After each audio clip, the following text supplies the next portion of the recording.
Question ఏంటంటే, పెద్ద ఆవేదన ఏంటంటే మూవీ ఇండస్ట్రీ నుంచి సింగిల్ స్క్రీన్స్కి కానివ్వండి, లేదంటే మల్టీప్లెక్స్లకు కానివ్వండి, ఒక వారం రోజులు రన్నే చాలా కష్టంగా ఉంటుంది మూవీకి. సో ఎక్స్పెన్సెస్ ఎక్కువ అయిపోతున్నాయి, అందువల్ల టికెట్ రేట్లని పెంచుకోవాల్సిన పరిస్థితి డిపెండింగ్ అపాన్ ద బడ్జెట్ అని చాలామంది ప్రభుత్వాలకు అభ్యర్థన చేస్తున్నారు చాలా మూవీస్కి సంబంధించి. That is one point.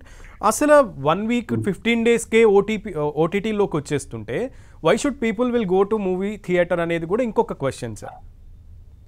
2001లో అప్పుడు ఒక 50 రోజులు ఇండస్ట్రీ స్ట్రైక్లోకి వెడితే అన్ని ఫ్యాకల్టీస్ కలిసి 24 డిపార్ట్మెంట్లన్నీ కలిసి వాళ్ళు ఒక నిర్ణయం తీసుకున్నారు, how to reduce the budget అని తీసి దానికి లొకేషన్, తర్వాత కాల్ షీట్లు, ఫుడ్ బయట నుంచి ఎంతమందికి రావాలి, ఇక్కడ ఆర్టిస్టులు అంటే లోకల్ ఆర్టిస్టులని ఏ క్యారెక్టర్కైనా ముగ్గురిని సజెస్ట్ చేయాలి, కాకపోతే బయట వాళ్ళకి తీసుకోవచ్చు, హీరోయిన్ కాకుండా ఇద్దరే ఉండాలని ఇవన్నీ కాగితాలు ఉన్నాయి. నేను ఒక రెండు టర్మ్లో మూవీ ఆర్టిస్ట్ అసోసియేషన్కి లీగల్ అడ్వైజర్గా పనిచేశాను, అందుకని ఈ కాగితాలు అన్నీ ఉన్నాయి. వాళ్ళ దగ్గర ఉన్నాయో చింపేసారో తెలియదు.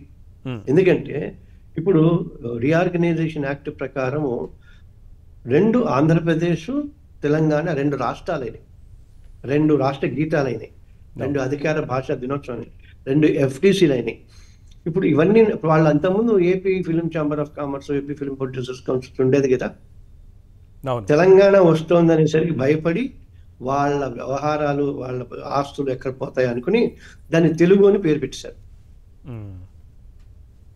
నీకు ఆంధ్రప్రదేశ్ రాష్ట్రం ఉంది, తెలంగాణ రాష్ట్రం ఉంది, నీకు తెలుగు రాష్ట్రం ఉందా? లేదుగా. లేదు.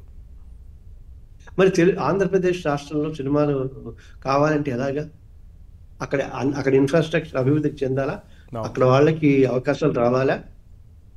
విశాఖపట్నం నుంచి, విజయవాడ నుంచి ఇప్పుడు కూడా ఆత్మగౌరవాన్ని చంపుకుని హైదరాబాద్కి రావాలా, పక్క రాష్ట్రానికి?